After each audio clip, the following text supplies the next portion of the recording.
Bonjour à toi, j'espère que tu vas bien. Je m'appelle Raymond Christ et bienvenue sur ma chaîne YouTube. Dans cette vidéo-là, j'avais sur le cœur de parler de ce que j'aurais aimé savoir plus tôt en tant que jeune garçon. Ce que j'aurais aimé comprendre plus tôt. Alors c'est difficile de mettre un titre sur cette vidéo-là, mais ça va vraiment être des choses que quand j'étais plus jeune, j'aurais aimé comprendre plus rapidement et plus tôt. Puis pourquoi je fais cette vidéo-là, c'est que des fois, quand on grandit dans ce monde-là, il y a tellement de choses en même temps. Puis on a de la souffrance à travers ça, on a des épreuves à travers ça. Puis j'aurais aimé avoir cette vidéo-là quand j'étais jeune pour m'expliquer ces choses-là. Je vais essayer de faire la vidéo pas trop longue parce que je sais que les gens regardent les vidéos très courtes ces temps-ci. Alors la première chose que j'aurais aimé savoir, c'est que tu vas jamais te sentir parfait dans ce monde-là. Alors qu'est-ce que je veux dire par là, c'est que des fois quand j'étais jeune, je me sentais pas bien, j'avais des défis, j'avais peut-être même des moments de dépression. Puis je pensais que j'étais pas normal, je pensais que c'était juste moi. Puis en grandissant, j'ai fini par réaliser que dans ce monde-là, c'est impossible de se sentir parfait. Puis pourquoi je dis dans ce monde-là, c'est que ce monde-là, c'est un monde temporaire. On vient dans ce monde-là temporairement, puis après ça, quand on meurt, on va avec le Seigneur. On se réconcilie avec lui. Puis c'est ça, avec le temps, j'ai fini par me rendre compte que je me sens beaucoup mieux que quand j'étais jeune parce que j'ai acquis la sagesse. Puis quand tu grandis sur le bon chemin, tu te sens toujours de mieux en mieux. Mais il reste que tu vas tout le temps avoir de la fatigue, tu vas tout le temps avoir des moments de dépression, des moments de stress, d'anxiété. Puis c'est normal en fait. Pas que c'est la volonté de Dieu pour toujours, mais c'est normal que tu te sens pas parfait. La deuxième chose que j'aimerais vraiment savoir plus tôt, c'est que faut que tu détaches des choses passagères. Faut que tu détaches des choses de ce monde-là. Puis au début, quand t'es jeune, tu vois tout le monde autour de toi comme étant permanent. Tu vois les choses comme étant éternelles. Mais tu te rends compte que tout ce qui est autour de toi, que ce soit ta famille, que ce soit ton travail, que ce soit ton école, tes cours que t'as, tes amis dans tes cours, que ce soit name it, ton auto, ta famille même, tu te rends compte que toutes ces choses-là, même si des fois ça dure des dizaines d'années, des années, des jours, des mois, tu te rends compte que ça finit tout le temps par passer. Puis je dis pas ça négativement, je dis pas qu'on doit mépriser les gens autour de nous, qu'on doit mépriser les temps et les circonstances, mais que plus vite que tu détaches de ces choses-là à ton cœur, plus vite que plus que tu vas être heureux. Parce que nécessairement, si tu bases ton bonheur, ta paix sur les choses temporaires, tu seras jamais heureux, tu seras jamais en paix. Et quand tu apprends à vivre comme le vent il sait d'où il vient ni d'où il va. Tu te laisses aller par la vie, tu t'apprécies chaque moment, puis tu fais confiance à Dieu sur tout ce qui va t'arriver. Ben ça fait en sorte que tu dépends plus des temps et des circonstances. Ta paix, ta joie dépend pas des choses temporaires, mais dépend de quelque chose d'éternel en fait. La troisième chose que j'aurais vraiment aimé savoir plus tôt, c'est que arrête de vivre comme si t'allais mourir un jour. Pourquoi je dis ça? C'est parce que quand on est jeune, on a tendance à faire des bêtises, on a tendance à boire de l'alcool, à fumer de la drogue, à rouler vite en auto. Puis on se dit que, de toute façon, je vais mourir dans quelques années, tu sais, les humains, on vient puis on s'en va tout de suite après.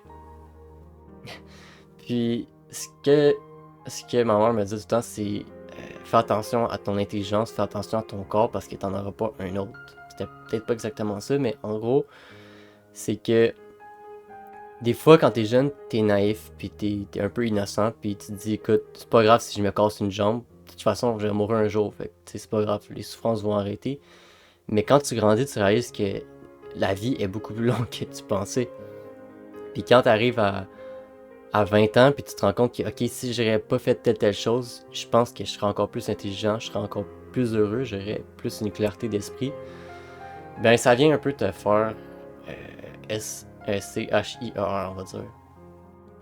Puis c'est vraiment ça. Évite de prendre des substances, des choses qui pourraient affecter ta pensée, qui pourraient affecter ta clarté d'esprit, puis ton corps. Puis tu vas jamais regretter en fait. Alors oui, Dieu peut guérir les choses que tu as fait dans le passé, peut te guérir de tes bêtises, mais il faut pas non plus abuser. Alors pour ma part, j'avais fumé de la drogue quand j'étais jeune, puis je me rappelle que peut-être 4 ans après, je sentais toujours dans ma tête que j'étais pas aussi sharp que je pourrais être. J'avais comme un peu ce nuage-là dans ma tête. Peut-être pas juste à cause de ça, mais je me suis dit, imagine j'aurais jamais fumé ces choses-là. Peut-être qu'aujourd'hui, je serais plus intelligent, je pourrais faire plus de choses pour les autres, je pourrais être plus heureux. Puis c'est toujours quelque chose qui m'est resté. Mais je pense que maintenant, le soleil m'a vraiment guéri, puis je me sens vraiment pas parfait, mais presque. Numéro 4, c'est les relations. Puis vraiment, les relations amoureuses, parce que ce monde-là te montre constamment que tu dois être dans une relation avec quelqu'un, que tu dois constamment être avec quelqu'un pour être bien. Mais c'est tellement faux, puis les... ça va revenir avec le point que je vais parler plus tard, que ce monde-là est maudit, ce monde-là est déchu. Que tu vas voir énormément de personnes en grandissant qui souffrent beaucoup. Tu vas voir que le monde souffre énormément. Puis, ça vient en fait du péché, que les gens ils font pas confiance à Dieu, puis ils s'en vont dans des mauvaises directions. Puis aussi, ce que j'aimerais comprendre plutôt quand j'étais jeune, c'est que les gars, des fois, les gars et les filles, on pense tellement que c'est juste l'apparence physique, que si tu vas être dans une relation plus tard, il faut que ce soit juste l'apparence physique, mais honnêtement, on se cachera pas, les filles sont naturellement attirées par quelqu'un qui peut avoir une famille.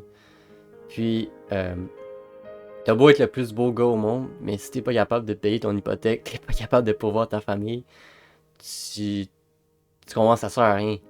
Puis c'est vraiment ça, Dieu a créé l'homme pour pouvoir une famille, puis pour... alors l'homme puis la femme ensemble, ils vont se multiplier pour multiplier la vie, vous comprenez? Puis l'homme a été créé avec plus de muscles peut-être pour pouvoir aller travailler le sol, pour pouvoir ramener la nourriture à la maison, pour vraiment pouvoir la famille. Tandis que la femme est plus là pour conforter les enfants, aimer les enfants, puis vraiment apporter ce côté de la femme aux enfants. Puis là, il y en a qui vont dire « Ah, Ram, t'es un pas d'heureux, genre toi, tu penses que les femmes devraient pas travailler, que les... » Non, je sais pas ça que je suis en train de dire, mais c'est vraiment de voir que chaque personne dans un couple a un rôle. Puis si tu veux avoir un bon couple qui fonctionne bien, si t'es pas capable de ramener de l'argent sur la table pour pouvoir la famille, ça fonctionnera pas. Puis si c'est la femme qui vient pour voir la famille, ben la femme va se sentir comme l'homme va se sentir comme la femme, puis ça fonctionnera pas non plus parce que la femme va pas respecter l'homme, puis l'homme va pas aimer la femme, puis comme la femme va pas se sentir aimée, ben elle va pas respecter l'homme, comprenez? Alors oui, vous pouvez dire que moi, je veux que ma femme elle travaille puis qu'elle fasse de l'argent, puis que moi je fous rien, mais ton couple va pas vraiment fonctionner, puis vous allez pas vraiment être épanoui. Puis c'est vraiment ça, c'est que si j'étais plus jeune, j'aurais passé moins de temps au gym, puis j'aurais passé plus de temps à porter d'abord à la société, en allant à l'école, en apprenant des choses nouvelles, en pouvant aider les autres. Parce que c'est ça ultimement qui prévaut sur qui tu es en fait.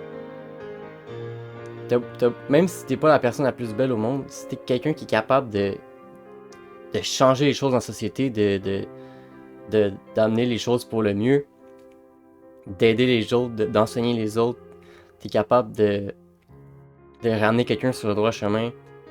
Je veux dire, c'est ça qui compte réellement au final. Je sais qu'on dit tout le temps que l'apparence est pas importante. Genre, oui, l'apparence est importante, mais c'est pas le end-all, be-all, vous comprenez? C'est vraiment qui t'es dans l'ensemble qui fait que tu vas être la bonne personne pour fonder la future famille de demain. Puis sur Instagram, on va tout le temps voir que c'est juste les belles photos. Puis tu penses qu'il faut que tu aies les belles photos Instagram pour pouvoir avoir un partenaire. Mais perds pas ton temps avec ces choses-là. Désinstalle toutes ces vanités-là. C'est un instrument du malin. Puis ce que j'ai réalisé, c'est que moi, si j'aurais été jeune, j'aurais fait OK. Si j'aurais retourné à 15 ans, je me dirais écoute, focus sur l'école, focus sur ton travail plus tard, focus sur être libre financièrement, puis vise le mariage. Bon, je sais, c'est vraiment pas réaliste de penser à 15 ans que je pouvais viser le mariage. Honnêtement, je m'étais dit que j'allais jamais me marier de ma vie, puis le Seigneur a changé ça dans ma pensée. Mais honnêtement, si j'avais retourné en arrière, j'aurais aimé comprendre que t'es pas obligé d'être en relation, puis tu devrais pas être dans une relation parce que ça amène énormément de problèmes. Puis je me serais beaucoup plus gardé pour le mariage si j'aurais compris que ça valait la peine en fait. Puis aussi de voir que si tu veux une personne parfaite, arrange-toi pour être parfaite toi aussi. bon, c'est un gros mot parfait, mais vous comprenez ce que je veux dire. Si tu veux une femme à marier, arrange-toi pour être un homme à marier aussi. Puis ce que tu réalises aussi, c'est que la majorité des personnes, c'est pas des personnes que tu devrais marier. Je sais que ça va choquer énormément de monde, mais le mariage, ça vient de Dieu. Puis si on essaie de faire le mariage en dehors de Dieu, ça mène à la destruction, comme on le voit dans le monde. Parce que le mariage a un but. Puis c'est comme un jardin. Si tu fais ton jardin, tu plantes tes fleurs. Attends-toi pas à ce que ton jardin soit fleurissant si tu mets du pesticide dedans, si tu mets euh, des produits chimiques, vous comprenez? Puis je pense que j'aurais énormément, si j'aurais retourné en arrière à peut-être ton âge, je sais pas de quel âge toi qui regarde ça, mais si j'avais 15 ans puis je m'étais vraiment gardé mon cœur plus que ça, puis j'aurais pas tombé dans la séduction du monde puis de vouloir avoir des relations amoureuses puis tout ça, honnêtement mon cœur serait beaucoup moins affecté qu'il l'est aujourd'hui. Puis je suis encore en train de guérir de ces choses-là puis je me sens beaucoup mieux qu'avant. Mais vraiment si t'es à cet âge-là puis tu te dis écoute tout le monde est en couple autour de moi, je comprends pas, est-ce que je suis pas normal? Sache que oui, peut-être que les gens sont en couple autour de toi, mais je te dis que dans quelques années, ça va être l'inverse, tu comprends? Le point numéro 5 que j'aurais aimé savoir plus tôt, c'est que si tu as de l'amour dans ton cœur, tu vas être énormément combattu dans ce monde-là. Puis c'est vraiment ça, c'est que dans ce monde-là, quand tu as de l'amour pour les autres, la Bible dit que il y a des entités qui vivent par-dessus nous. Il y a un monde spirituel qui vit par-dessus nous. Puis ce monde-là a un but, en fait. Des fois, on voit ce monde-là juste comme on nous l'apprend à l'école, que ce monde-là, c'est l'évolution, qu'on est tous des singes. Mais c'est un mensonge. Puis ce monde-là a un but particulier, c'est la même façon que quand tu mets un enfant au monde, tu veux aimer ton enfant, tu veux vivre avec lui, tu veux être constamment en relation avec ton enfant. Puis si ça vient que ton enfant se détourne de toi, tu veux te réconcilier avec lui. Mais c'est vraiment ça, Dieu a fait l'homme à son image, puis il veut avoir une relation avec toi et moi. Puis nécessairement, tu sais, quand tu joues à un jeu vidéo, c'est le meilleur exemple que j'ai donné. Tu joues à un jeu vidéo, mettons à Counter-Strike. Puis quand tu perds la partie, tu deviens un spectateur de la partie, puis tu regardes les joueurs jouer. Puis tu te dis, ok, non, ce joueur-là, je veux qu'il meure, je veux qu'il meure, je veux qu'il meure. Parce que toi, t'es mort toi-même. Puis tu veux que les autres meurent avec toi, tu comprends? Tu veux pas que les autres gagnent parce que ça vient de te montrer que toi, t'es pas bon. Mais de la même façon, le diable a déjà perdu la partie, le diable est déjà jugé. Puis son but, c'est de faire perdre le plus de personnes possible la partie aussi. Bon, je sais, ça sonne comme de la fantaisie quand t'es jeune, mais c'est de réaliser que moindrement que t'as de l'amour dans ton cœur, tu vas être combattu à cause de ça. Puis si t'es une personne méchante, tu vas être moins combattu parce que l'homme est méchant de base. Puis quand tu vas à l'encontre de ça pour être gentil, pour aider les pauvres, pour avoir de l'amour pour les autres, les gens vont te regarder comme quelqu'un de faible, comme quelqu'un de pitoyable.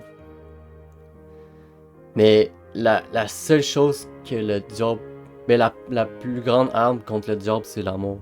Parce que le diable n'a pas d'amour en lui. Alors l'amour, c'est ce qui est le plus fort dans ce monde-là. Puis la preuve, c'est Jésus-Christ qui est mort sur la croix. Ça fait 2025 ans aujourd'hui. Puis c'est là qu'on voit qu'il y a l'amour de Dieu qui est allé jusqu'à la croix, jusqu'à la pire souffrance des temps romains. On en parle encore aujourd'hui, puis c'est même la définition de l'amour quand on parle du sacrifice. On a connu la vraie amour à travers le sacrifice que Dieu a fait pour nous. Numéro 6, c'est Jésus-Christ. C'est vraiment ça, c'est que quand j'étais jeune, au Québec, on parle plus de Dieu. Parce qu'on a eu des mauvaises expériences avec la religion, puis je suis tout à fait d'accord avec ce qui s'est passé, qu'on ait rejeté les hérésies qui étaient au Québec. Mais j'aurais tellement aimé connaître Dieu plus tôt dans ma vie, ça m'aurait tellement évité énormément de souffrance, puis d'incompréhension, puis de confusion. Puis le seul concept de Dieu que j'ai eu, c'est dans un cours que j'avais au secondaire, en secondaire 4, si je me trompe pas. Puis après ça, j'ai plus jamais entendu parler de Dieu de ma vie. Je savais même pas qui était Jésus-Christ, je savais juste qu'il était crucifié sur une croix, puis il était supposément ressuscité. Puis quand je suis arrivé à 20 ans, puis on me parlait de Jésus-Christ pour la seule fois dans ma vie que j'ai demandé de l'aide, on me parlait de Jésus-Christ. J'avais aucune idée qui était Jésus-Christ, mais je me suis dit, écoute, c'est la seule personne dans le monde entier qui est ressuscitée des morts. Puis, et c'est supposément le sauveur du monde. Puis j'ai dit, ok, j'ai fait un pas de foi, puis j'ai dit, écoute, si Jésus-Christ est la vérité,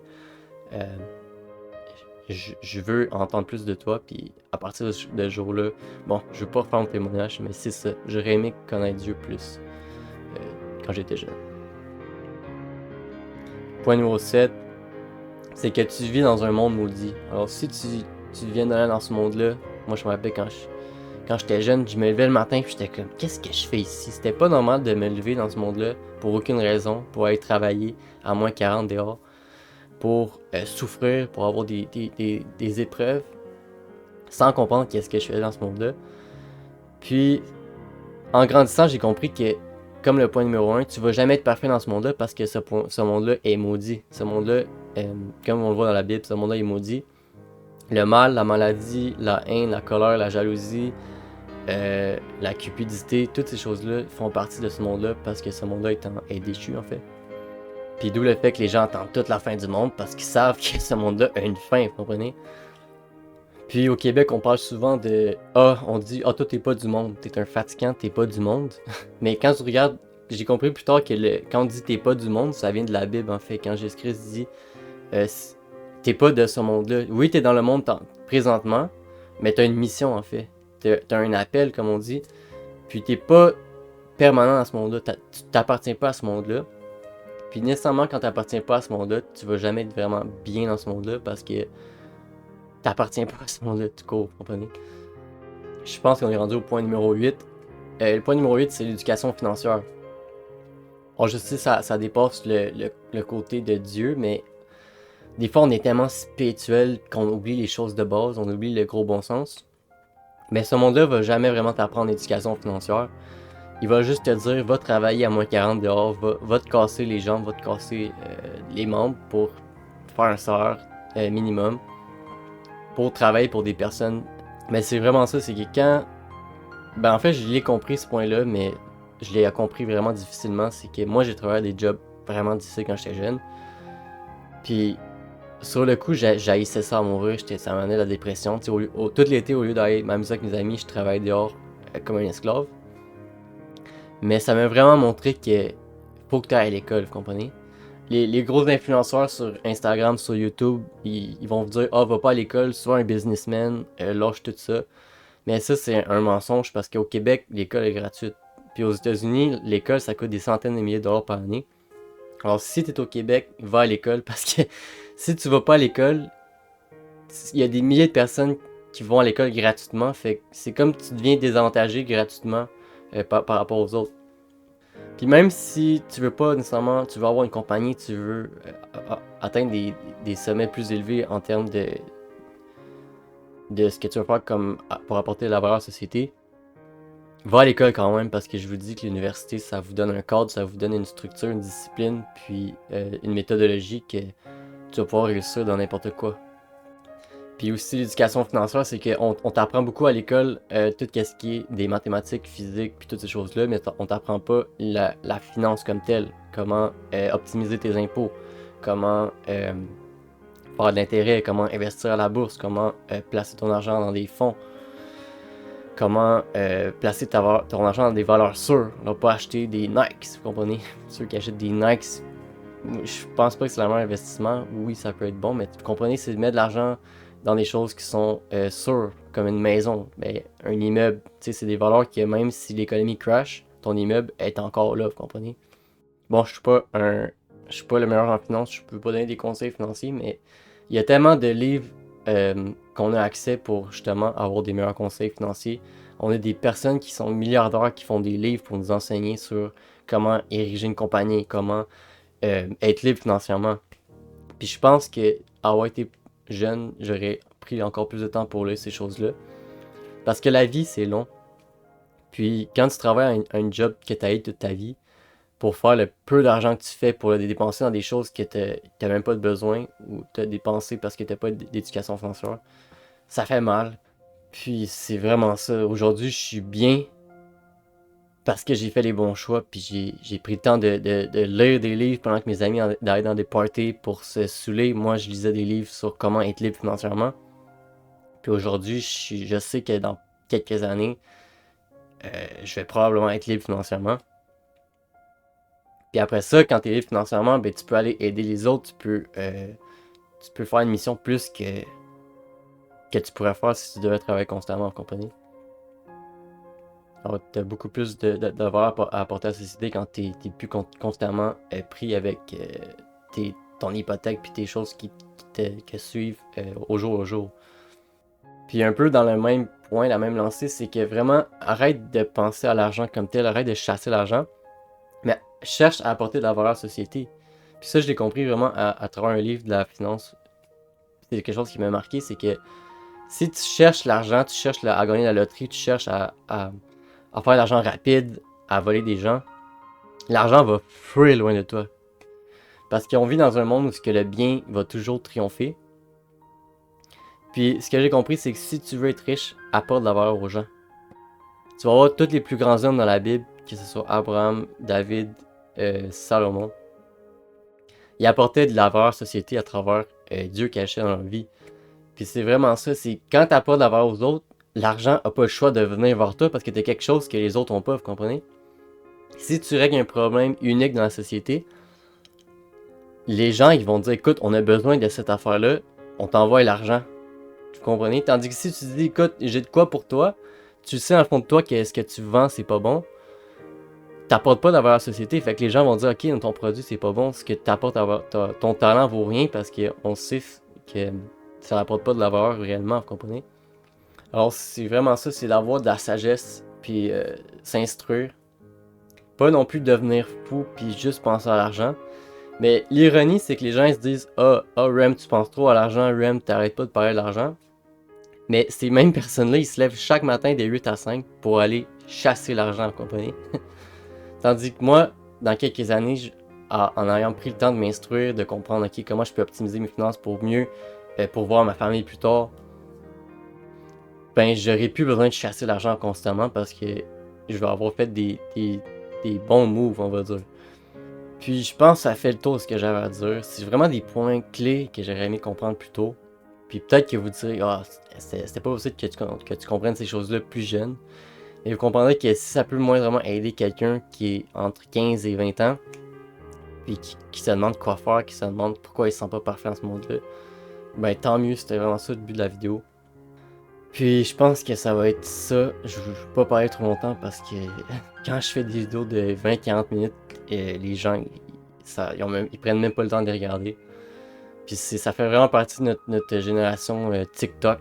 Alors tout le monde est rendu TikTok, tout le monde est rendu. Ils savent plus qu'est-ce qui est vrai, qu'est-ce qui est faux. Ils savent plus c'est quoi le but de la vie. Puis nécessairement, toute cette confusion-là, ça amène énormément de souffrance parce que les gens, nécessairement, moi je me rappelle quand j'étais jeune, j'avais pas de but de vivre, comprenez? Moi, que je tue quelqu'un d'un matin, que je fasse telle affaire, je veux dire, ça change quoi, vous comprenez? C'est quoi le but de la vie? Puis c'est vraiment ça, quand t'as pas de but de vivre, le bien et le mal pour toi, c'est pas quelque chose qui fait du sens, vous comprenez? Tu le connais vaguement, ok, on ne doit pas tuer, on ne doit pas faire telle affaire, mais même à ça, c'est quoi le but de vivre, vous comprenez?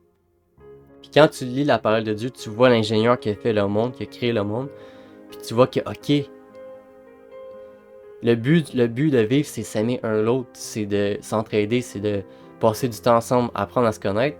Tu dis, ok, là, je comprends pourquoi fallait pas tuer, fallait pas vendre la drogue, fallait pas faire telle affaire. Parce qu'il y a beaucoup plus à expérimenter, il y a beaucoup plus de joie et de bonheur à voir en étant sur le droit chemin qu'en étant dans le chemin de la destruction qui mène à la mort et à l'enfer. Alors, j'espère que cette vidéo-là a pu t'aider. Et continue dans ta marche avec le Seigneur. Si t'es pas en marche avec le Seigneur, je t'encourage à le faire parce que plus tôt tu es en marche avec le Seigneur, moins de souffrance que tu vas avoir. Alors, bon stand à toi. Amen.